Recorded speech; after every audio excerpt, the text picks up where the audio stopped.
সবাইকে আমার অনেক শ্রদ্ধা এবং অভিনন্দন। নব ব্যারাকপুরবাসীকে সকলে এখানে সমবেত হয়েছেন এবং শুধু নব ব্যারাকপুর পরিষেবা পাবে তাই নয়, আমাদের সংলগ্ন যে বিধানসভা কেন্দ্রগুলি আছে কিংবা পৌর অঞ্চলগুলি আছে সেই সমস্ত মানুষই এখানে পরিষেবা পাবেন। আমাদের এখানে অত্যন্ত শ্রদ্ধেয় আমাদের মন্ত্রী শুধু নন, আমাদের অগ্রজ শোভনদেব চট্টোপাধ্যায় এখানে রয়েছেন। আমাদের এখানে মাননীয় মন্ত্রী রথীন ঘোষ রয়েছেন। পানিহাটির চেয়ারম্যান সোমনাথ দে আছে। খড়দার চেয়ারপারসন নীলু সরকার রয়েছেন। মধ্যমগ্রামের চেয়ারম্যান নিমাই ঘোষ আছে।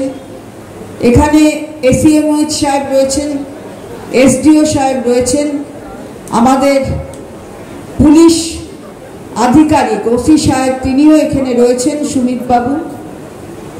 এখানে বিভিন্ন সরকারের এবং পৌরসভার সঙ্গে যুক্ত পদাধিকার নিয়ে যারা রয়েছেন বিভিন্ন পদে তারা এখানে উপস্থিত আছেন।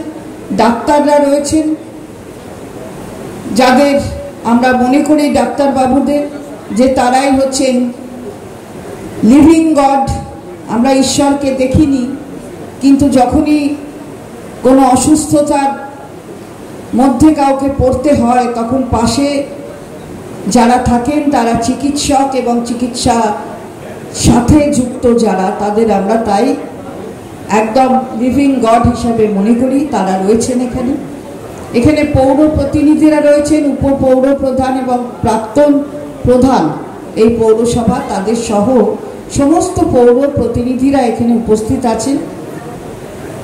আমি সকলকে ধন্যবাদ জানাই, বিশেষ করে পৌরসভাকে, তার আধিকারিকদের, পৌর প্রতিনিধিদের, যে তারা এই হাসপাতালটিকে আরও বেশি উন্নত করতে এবং আধুনিক করতে তারা সচেষ্ট হয়েছে।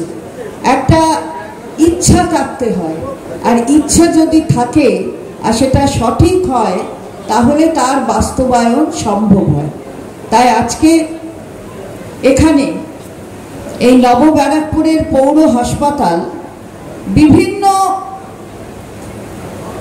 মানুষকে পরিষেবা, বিভিন্ন জায়গার মানুষকে পরিষেবা দিয়ে আসছে। পৌর হাসপাতালের মধ্যে একটা ইতিমধ্যেই পৌর হাসপাতালগুলির মধ্যে একটা জায়গা তৈরি করে নিয়েছে নব ব্যারাকপুর পৌর হাসপাতাল, কিন্তু আধুনিক করতে হবে তাকে, পরিষেবার আরও ব্যাপ্তি ঘটাতে হবে, এগুলো মনে রাখতে হবে। পৌর প্রধান বারবার বলছিলেন যে মানুষ আস্থা রেখেছেন পৌরসভার ওপরে, নির্বাচিত প্রতিনিধি করে যাদের, তাদের পৌর প্রতিনিধি হিসাবে পৌরসভায় পাঠিয়েছেন, তাদের সকলের দায়িত্ব হচ্ছে এই পরিষেবা পৌঁছে দেওয়া। নাগরিক পরিষেবার মধ্যে সবচেয়ে গুরুত্বপূর্ণ হলো স্বাস্থ্য পরিষেবা। তাই আজকে এটা যে অত্যাধুনিক করবার একটা রাস্তা তৈরি করতে সচেষ্ট হয়েছে পৌরসভা, আমি তাদের আবার ধন্যবাদ জানাই। বারে বারে বলছে যে আমার বিধায়ক তহবিল থেকে আমি 30 লক্ষ টাকা দিয়েছি, এটা কিন্তু আমার টাকা নয়, সরকারের যে বিধায়কদের জন্য নির্দিষ্ট তহবিল, সেই তহবিলের টাকা আমি দিয়েছি। সরকারের নির্দিষ্ট তহবিল আপনারা জানেন আগে 60 লক্ষ ছিল, কিন্তু এখন সেটা 70 লক্ষ। এটা মাননীয় মুখ্যমন্ত্রী মানুষের জন্য এই ব্যবস্থা করেছেন যাতে বিধায়করা তাদের তহবিল থেকে এই কাজগুলো করতে পারে। আমি ধন্যবাদ জ্ঞাপন করি তাদের যারা ব্যক্তিগত পক্ষ থেকে এই হাসপাতালকে উন্নত করার জন্য তারা ব্যক্তিগত পক্ষ থেকে তাদের এই অনুদান বলবো না, তাদের যে শ্রদ্ধা জ্ঞাপন তারা সেটা করেছেন, অর্থ দিয়েছেন এখানে, এটা মানুষের শ্রদ্ধা, মানুষের প্রতি শ্রদ্ধা। আমরা সমাজ থেকে নিই অনেক, কিন্তু দিই কত তার মূল্যায়ন করি না। যারা আজকে এটা দিয়েছেন তাদের প্রতি আমার অনেক অনেক শ্রদ্ধা থাকলো। তারা মূল ব্যাপারটি মূল্যায়ন করেছেন, নেব যখন তখন দিতেও হবে আমাকে। আমি যখন বলবো স্বাস্থ্য আমার অধিকার, তখন সঙ্গে সঙ্গে আমার দায়িত্ব এবং কর্তব্যকেও আমি মনে রাখবো, কারণ ভারতবর্ষের সংবিধান একথাই বলে। গতকাল আমরা ভারতবর্ষের স্বাধীনতা দিবস, ৭৯তম স্বাধীনতা দিবস, পরশুদিন মধ্যরাত্রেই পতাকা তুলে আমরা সেটা পালন করেছি, উদযাপন হয়েছে বহু জায়গায়, গতকাল তো সর্বত্র হয়েছে।